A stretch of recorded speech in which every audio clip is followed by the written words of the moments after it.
फिर से हमारे साथ अवध ओझा सर हैं और यूजीसी को लेकर विवाद चल रहा है। सर, यूजीसी को लेकर विवाद तेज है।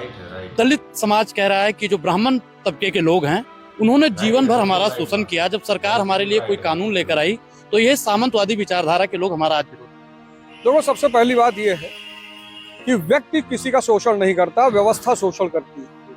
ये बात समझना बहुत जरूरी है। भाई, हमारे सारे अंग्रेज हमारे दुश्मन थोड़ी थे। हमारी दुश्मन थी साम्राज्यवादी व्यवस्था, पूंजीवादी व्यवस्था। हम अंग्रेजों के खिलाफ आजादी की लड़ाई नहीं लड़ रहे थे, हम लड़ रहे थे साम्राज्यवादी व्यवस्था के खिलाफ। बाबा साहब अम्बेडकर को मैं क्यों महान मानता हूं? उन्होंने चाणक्य का अर्थशास्त्र नहीं पढ़ा। क्यों नहीं पढ़ा? क्योंकि और चाणक्य भी तो ब्राह्मण है। अब चाणक्य मौर्य काल में कहता है कि शूद्र को गुलाम नहीं बनाया जा सकता, शूद्र को वार्ता का अधिकार है। वार्ता यानी कृषि पालन, व्यापार वाणिज्य, पशुपालन, कृषि, व्यापार वाणिज्य। और वो कहता है कि शूद्र को शिक्षा का अधिकार है। तो मौर्य काल भारत में नहीं आवत है तब तो आखिर ऐसा क्या था कि डॉक्टर भीमराव अंबेडकर ने चाणक्य की अर्थशास्त्र को नहीं पढ़ा?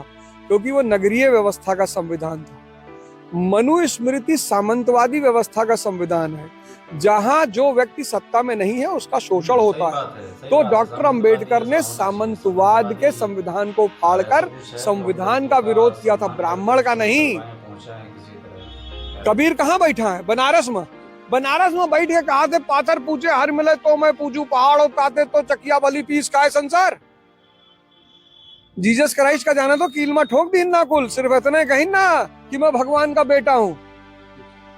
कबीर कौन राजा परिवार के रहे जो बच गए? अगर यही दे रामानंद के कितने शिष्य हैं जो शूद्र कैटेगरी के हैं? मीराबाई राजपूत हो के शिष्य हैं, संत रविदास जी के। बिल्कुल सही बात है, जो भी बोला है।